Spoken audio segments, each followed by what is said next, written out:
नमस्कार। आप सभी का इस कथा चैनल पर हार्दिक स्वागत है। आज मैं लेकर आई हूँ प्रसिद्ध कथाकार मनु भंडारी जी की लोकप्रिय कहानी अकेली। अकेली कहानी की नायिका है सोमा बुआ, जिनके नौजवान पुत्र की मृत्यु हो जाती है। उनके पति इस दुख से उपजे यथार्थ का सामना नहीं कर पाते और सन्यासी बन जाते हैं। वर्ष भर सोमा बुआ उनकी प्रतीक्षा करती हैं। सोमा बुआ अपने को गांव घर से जोड़े रखती हैं। पास पड़ोस ही उनके अकेलेपन का सहारा है। सबको अपना मानकर सबके दुख सुख में शामिल होने वाली सोमा बुआ को सभी छलते हैं, उनकी लाचारी का फ़ायदा उठाते हैं। सोमा बुआ के पति सन्यासी बनकर अपने महिमा मंडन में दुख को भुला देते हैं, पर सोमा बुआ का दुख वे भी नहीं समझते। पर सोमा बुआ इतने गहरे दुख के साथ भी दूसरों की खुशी में शामिल होने की सामर्थ्य रखती हैं, जो सामर्थ्य उनके पति में जरा भी नहीं। आइए सुने मनु भंडारी जी की कहानी अकेली। सोमा बुआ बुढ़िया है, सोमा बुआ परित्यक्ता है, सोमा बुआ अकेली है। सोमा बुआ का जवान बेटा क्या जाता रहा, उनकी जवानी चली गई। पति को पुत्र वियोग का ऐसा सदमा लगा कि वह पत्नी घर बार तज कर तीर्थवासी हुए, और परिवार में कोई ऐसा सदस्य नहीं था जो उनके अकेलेपन को दूर करता। पिछले 20 वर्षों से उनके जीवन की इस एक रास्ता में किसी प्रकार का कोई व्यवधान उपस्थित नहीं हुआ, कोई परिवर्तन नहीं आया। हर साल 1 महीने के लिए उनके पति उनके पास आकर रहते थे, पर कभी उन्होंने पति की प्रतीक्षा नहीं की, उनकी राह में आंखें नहीं बिछाई। जब तक पति रहते उनका मन और भी मुरझाया हुआ रहता, क्योंकि पति के स्नेहहीन व्यवहार का अंकुश उनके रोजमर्रा के जीवन की अबाध गति से बहती स्वच्छंद धारा को कुंठित कर देता।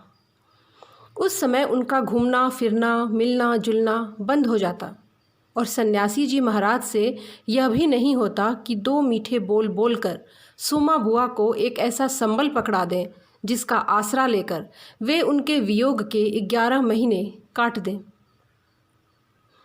इस स्थिति में बुआ को अपनी ज़िंदगी पास पड़ोस के भरोसे ही काटनी पड़ती थी।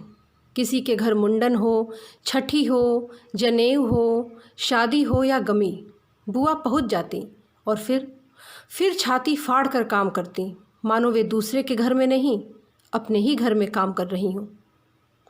आजकल सोमा बुआ के पति आए हैं और अभी अभी कुछ कहा सुनी भी हुई है। बुआ आंगन में बैठी धूप खा रही हैं, पास रखी कटोरी से तेल लेकर हाथों में मल रही हैं और बड़बड़ा रही हैं। तभी हाथ में एक फटी साड़ी और पापड़ लेकर ऊपर से राधा भाभी उतरी। क्या हो गया बुआ, क्यों बड़बड़ा रही हो? सन्यासी जी महाराज ने कुछ कह दिया क्या? अरे मैं कहीं चली जाऊं तो इन्हें नहीं सुहाता।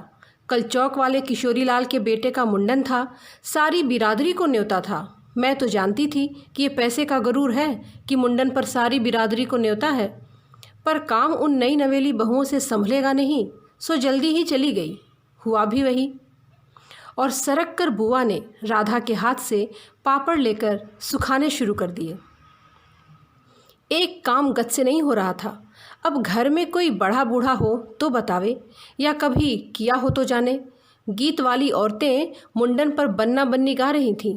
मेरा तो हंसते हंसते पेट फूल गया, और उसकी याद से ही कुछ देर पहले का सोमा बुआ का दुख और आक्रोश धुल गया। अपने सहज स्वाभाविक रूप में वे कहने लगी, भट्टी पर देखो तो अजब तमाशा, समोसे कच्चे ही उतार दिए और इतने बना दिए कि 2 बार खिला दो, और गुलाब जामुन इतने कम कि एक पंगत में भी पूरे ना पड़े। उसी समय मैदा सान कर नए गुलाब जामुन बनाए। दोनों बहुएं और किशोरी लाल तो बेचारे इतना जस मान रहे थे कि क्या बताऊं। कहने लगे, अम्मा तुम न होती तो आज भद्द उड़ जाती। अम्मा तुमने लाज रख ली। मैंने तो कह दिया कि अरे अपने ही काम नहीं आवेंगे तो कोई बाहर से तो आवेगा नहीं। यह तो आजकल इनका रोटी पानी का काम रहता है, नहीं तो मैं सवेरे से ही चली आती। तो सन्यासी महाराज क्यों बिगड़ पड़े? उन्हें तुम्हारा आना जाना अच्छा नहीं लगता बुआ? यूँ तो मैं कहीं आऊँ जाऊँ सो इन्हें नहीं सुहाता। फिर कल किशोरी के यहाँ से बुलावा नहीं आया। अरे मैं तो कहूँ कि घर वालों का कैसा बुलावा। वे लोग तो मुझे अपनी माँ से कम नहीं समझते। नहीं तो कौन भला यूँ भट्टी और भंडार घर सौंप दे। पर इन्हें अब कौन समझावे। कहने लगे, तू जबरदस्ती दूसरों के घर में टांग अड़ाती फिरती है। और एकाएक उन्हें उस क्रोध भरी वाणी और कटु वचनों का स्मरण हो आया, जिनकी बौछार कुछ देर पहले ही उन पर हो चुकी थी। याद आते ही फिर उनके आंसू बह चले।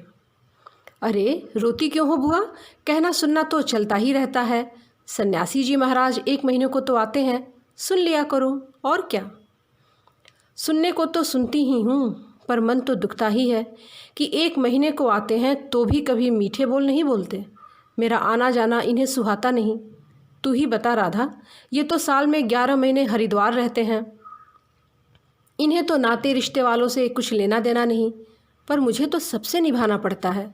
मैं भी सबसे तोड़ ताड़ कर बैठ जाऊं तो कैसे चले। मैं तो इनसे कहती हूँ कि जब पल्ला पकड़ा है तो अंत समय में भी साथ रखो, सो तो इनसे होता नहीं।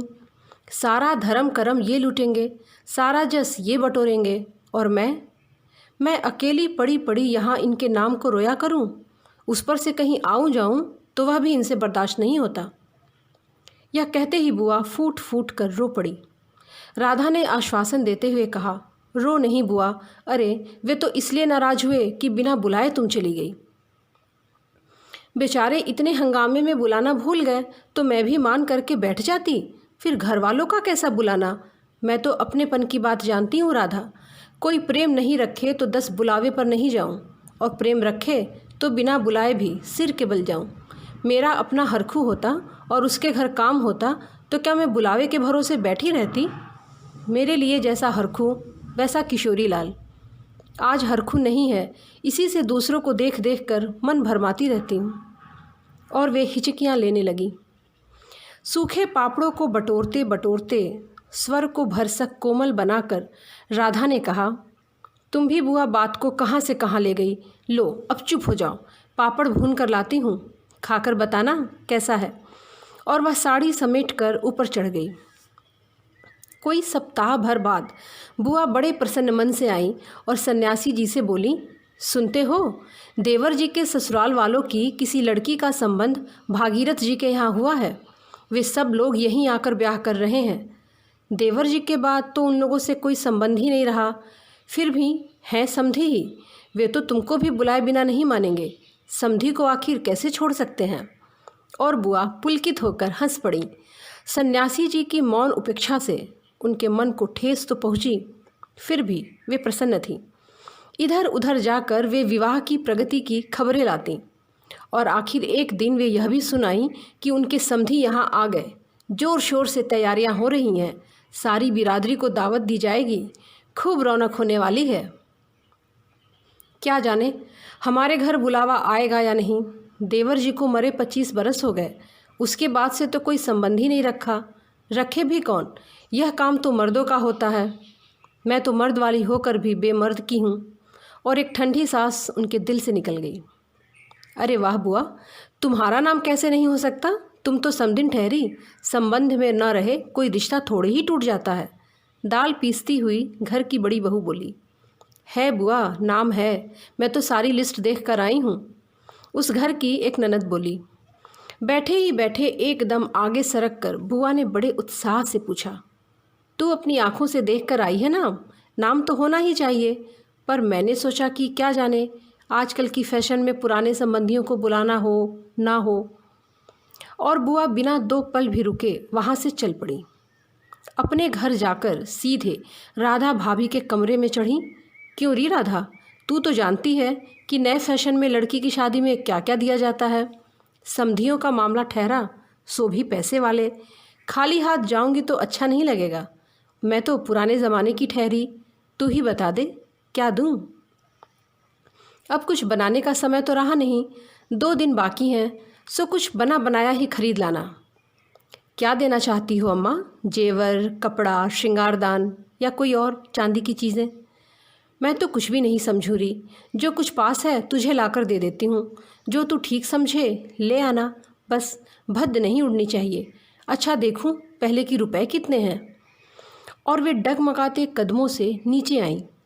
2-3 कपड़ों की गठरियाँ हटाकर एक छोटा सा बक्स निकाला। बड़े जतन से उसे खोला। उसमें कुछ रुपए, कुछ रेजगारी पड़ी थी और एक अंगूठी। बुआ का अनुमान था कि रुपए कुछ ज़्यादा होंगे, पर जब वे कम निकले तो सोच में पड़ गई। रईस समधियों के घर में इतने से रुपयों से तो बिंदी भी नहीं लगेगी। उनकी नज़र अंगूठी पर गई। यह उनके मृत पुत्र की एकमात्र निशानी रह गई थी। बड़े बड़े आर्थिक संकटों के समय भी वे इस अंगूठी का मोह नहीं छोड़ सकी थीं। आज भी एक बार उसे उठाते समय उनका दिल धड़क गया। फिर भी उन्होंने 5 रुपए और वह अंगूठी आंचल में बांध ली, बक्स को बंद किया और फिर ऊपर को चली। पर इस बार उनके मन का उत्साह कुछ ठंडा पड़ गया था और पैरों की गति शिथिल। राधा के पास जाकर बोली, रुपए तो नहीं निकले बहू, आए भी कहाँ से? मेरा कौन कमाने वाला बैठा है? उस कोठरी का किराया आता है, उसमें तो 2 समय की रोटी निकल जाती है। और वे रो पड़ी। राधा ने कहा, क्या करूँ बुआ, आजकल मेरा भी हाथ तंग है, नहीं तो मैं ही दे देती। अरे पर तुम देने के चक्कर में पड़ती है क्यों हो? नहीं रे राधा, समधियों का मामला ठहरा, 25 बरस हो गए तो वे भी तो नहीं भूले, और मैं खाली हाथ जाऊं? नहीं, इससे तो ना जाऊं सो ही अच्छा। तो जाओ ही मत, चलो छुट्टी हुई, इतने लोगों में से किसे पता लगेगा कि तुम आई या नहीं? राधा ने सारी समस्या का सीधा सा हल बताते हुए कहा। बड़ा बुरा मानेंगे, सारे शहर के लोग जाएंगे और मैं समधन होकर नहीं जाऊंगी तो यही समझेंगे देवर जी मरे तो संबंध भी तोड़ लिया। नहीं, तो यह अंगूठी बेच दे। और उन्होंने आंचल की गांठ खोलकर एक पुराने ज़माने की अंगूठी राधा के हाथ पर रख दी।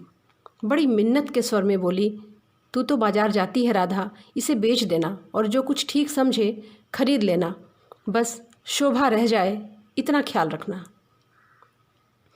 गली में बुआ ने चूड़ी वाले की आवाज़ सुनी तो एकाएक ही उनकी नज़र अपने हाथ की भद्दी मटमैली चूड़ियों पर जाकर टिक गई।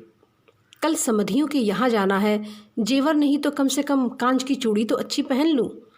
अत्यंत लाज ने एक उनके कदमों को रोक दिया, कोई देखेगा तो।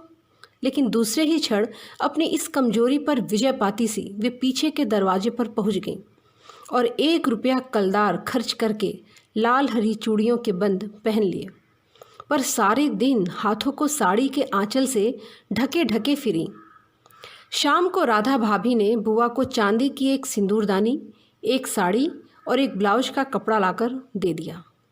सब कुछ देख पाकर बुआ बड़ी प्रसन्न हुई और यह सोच कर कि जब वे ये सब दे देंगी तो उनकी समधिन पुरानी बातों की दुहाई दे देकर उनकी मिलनसारिता की कितनी प्रशंसा करेगी, उनका मन पुलकित होने लगा। अंगूठी बेचने का गम भी जाता रहा। पास वाले बनिए के यहाँ से एक आने का पीला रंग लाकर रात में उन्होंने साड़ी रंगी। शादी में सफ़ेद साड़ी पहनकर जाना क्या अच्छा लगेगा? रात में सोई तो मन कल की ओर दौड़ रहा था। दूसरे दिन 9 बजते बजते खाने का काम समाप्त कर डाला। अपनी रंगी हुई साड़ी देखी तो कुछ जची नहीं। फिर ऊपर राधा के पास पहुंची।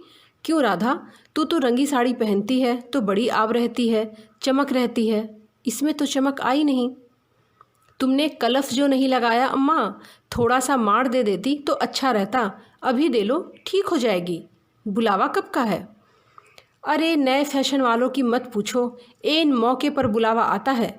5 बजे का मुहूर्त है, दिन में कभी भी आ जावेगा। राधा भाभी मन ही मन मुस्कुरा उठी। बुआ ने साड़ी में माड़ लगाकर सुखा दिया। फिर एक नई थाली निकाली। अपनी जवानी के दिनों में बुना हुआ क्रोशिये का एक छोटा सा मिचपोश निकाला। थाली में साड़ी, सिंदूरदानी, एक नारियल और थोड़े से बताशे सजाए। फिर जाकर राधा को दिखाया। सन्यासी महाराज सवेरे से इस आयोजन को देख रहे थे और उन्होंने कल से लेकर आज तक कोई 25 बार चेतावनी दे दी थी, यदि कोई बुलाने नहीं आए तो चली मत जाना, नहीं तो ठीक नहीं होगा। हर बार बुआ ने बड़े ही विश्वास के साथ कहा, मुझे क्या बावली समझ रखा है जो बिना बुलाए चली जाऊंगी? अरे वह पड़ोस वालों की नंदा अपनी आँखों से बुलावे की लिस्ट में मेरा नाम देख कर आई है। और बुलाएंगे क्यों नहीं? शहर वालों को बुलाएंगे और समधियों को नहीं बुलाएंगे क्या? 3 बजे के करीब बुआ को अनमने भाव से छत पर इधर उधर घूमते देख राधा भाभी ने आवाज़ लगाई, गई नहीं बुआ? एकाएक चौंकते हुए बुआ ने कहा, कितने बज गए राधा? क्या कहा? 3? सर्दी में तो दिन का पता ही नहीं लगता। बजे 3 ही हैं और धूप सारी छत से ऐसे सिमट गई जैसे शाम हो गई हो। फिर एकाएक जैसे ख्याल आया कि यह तो भाभी के प्रश्न का उत्तर नहीं हुआ। जरा ठंडे स्वर में बोली, मुहूर्त तो 5 बजे का है, जाऊंगी तो 4 बजे तक जाऊंगी, अभी तो 3 ही बजे हैं। बड़ी सावधानी से उन्होंने स्वर में लापरवाही का पुट दिया। बुआ छत पर से गली में नज़र फैलाए खड़ी थीं। उनके पीछे ही रस्सी पर धोती फैली हुई थी जिसमें कलफ लगा था और अबरक छिड़का हुआ था। अबरक के बिखरे हुए कड़ रह रहकर धूप में चमक जाते थे, ठीक वैसे ही जैसे किसी को भी गली में आता देख बुआ का चेहरा चमक उठता था। 7 बजे के धुंधलके में राधा ने ऊपर से देखा तो छत की दीवार से सटी गली की ओर मुँह किए एक छाया मूर्ति दिखाई दी। उसका मन भर आया। बिना कुछ पूछे इतना ही कहा, बुआ, सर्दी में खड़ी खड़ी यहाँ क्या कर रही हो? आज खाना नहीं बनेगा क्या? 7 तो बज गए। जैसे एकाएक नींद में से जागते हुए बुआ ने पूछा, क्या कहा? 7 बज गए? फिर जैसे अपने से ही बोलते हुए कहा, पर 7 कैसे बज सकते हैं? मुहूर्त तो 5 बजे का था। और फिर एकाएक ही सारी स्थिति को समझते हुए स्वर को भरसक संयत बनाकर बोली, अरे खाने का क्या है, अभी बना लूँगी, 2 जनों का तो खाना है, क्या खाना और क्या पकाना। फिर उन्होंने सूखी साड़ी को उतारा, नीचे जाकर अच्छी तरह उसकी तह की, धीरे धीरे हाथों की चूड़ियाँ खोलीं, थाली में सजाया हुआ सारा सामान उठाया और सारी चीज़ें बड़े जतन से अपने एकमात्र संदूक में रख दी और फिर बड़े ही बुझे हुए दिल से अंगीठी जलाने लगी। दोस्तों, आशा करती हूँ कि आपको ये कहानी पसंद आई होगी। ये थी कहानी सोमा बुआ के अकेलेपन की। कहानी सुनने के लिए आप सभी का बहुत बहुत धन्यवाद।